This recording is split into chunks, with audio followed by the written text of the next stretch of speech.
Mud clung to their boots like the grip of the dead, pulling at every step through the flooded trenches of the Somme.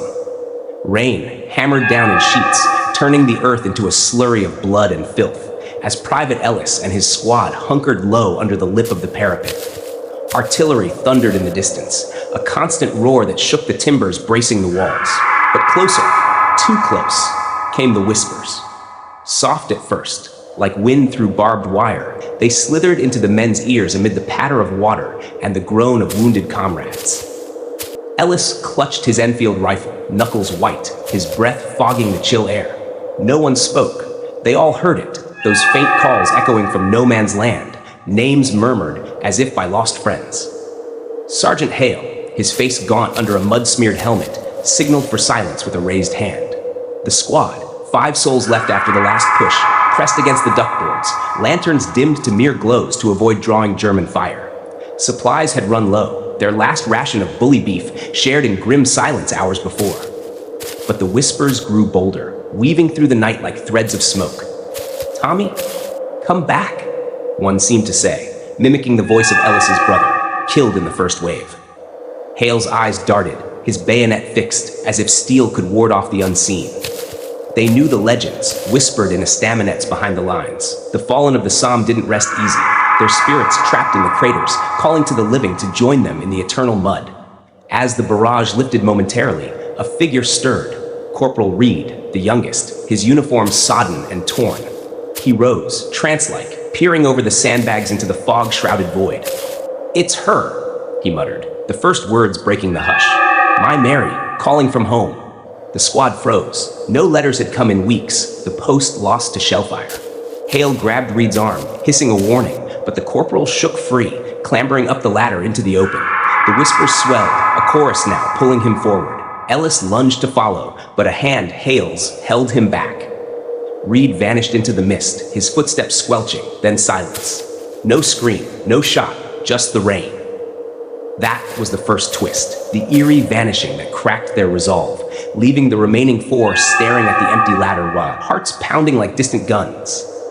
They waited, breaths held, but the night pressed on. Hale ordered them to dig deeper, fortify the trench against the inevitable counterattack, but the tools felt heavy, cursed.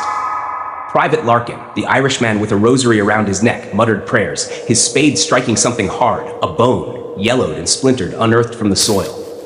The whispers returned, closer, from within the trench walls themselves, recounting tales of prior assaults. Men buried alive in collapses, their final gasps echoing eternally. Ellis felt a chill unrelated to the cold. His premonition from dawn, a dream of shadows rising from the muck, now seemed prophetic. As they worked, Larkin paused, his eyes widening. "Look," he whispered, pointing to the far end of the trench. There, in the flicker of a lightning flash from the storm, stood figures, silhouettes of soldiers, tattered greatcoats hanging like shrouds, faces obscured but postures familiar, like comrades from the first day. They beckoned, silent but insistent, and the air thickened with the stench of decay, overpowering the gunpowder. The second twist came swift. One of the apparitions stepped forward, its form resolving into Reed, or what was left of him. His eyes were hollow pits, mud caking his lips as he mouthed words without sound. "Join us. The war ends here." The squad recoiled, rifles raised, but Hale fired first, the shot cracking through the night. The figure dissolved into mist, but the whispers erupted into wails, surrounding them like a barrage of souls. Panic gripped the men. Private Thorne bolted for the communication trench, only to slip into a shell hole, his cries cut short by gurgling water. Ellis and Larkin fired blindly into the dark, bullets whining uselessly, while Hale shouted orders lost to the cacophony. The ground trembled not from artillery but from below, as if the earth itself hungered. The climax descended in suffocating waves. The trench seemed to close in, walls bulging with spectral hands grasping at their ankles. Ellis felt fingers, cold, bony, tugging him down, visions assaulting his mind. Endless marches through fog, bayonets piercing shadows that were formed, the weight of unburied dead pressing like a shroud. Hale, driven mad by paranoia, turned his pistol on Larkin, accusing him of being one of them, a traitor spirit in flesh. The shot rang out, Larkin's body crumpling into the floodwater, rosary beads scattering like lost hopes. Ellis, alone now with the sergeant, fought back to back against the encroaching whispers, which now screamed accusations. Desertion, cowardice, the futility of their fight. Lightning illuminated the horror. The apparitions encircling, faces of the fallen twisted in eternal agony, pulling Hale into the mud with inexorable force. He vanished with a final, choked plea, leaving Ellis isolated in the storm-lashed trench. Dawn crept gray and merciless, the whispers fading to echoes as the rain slackened.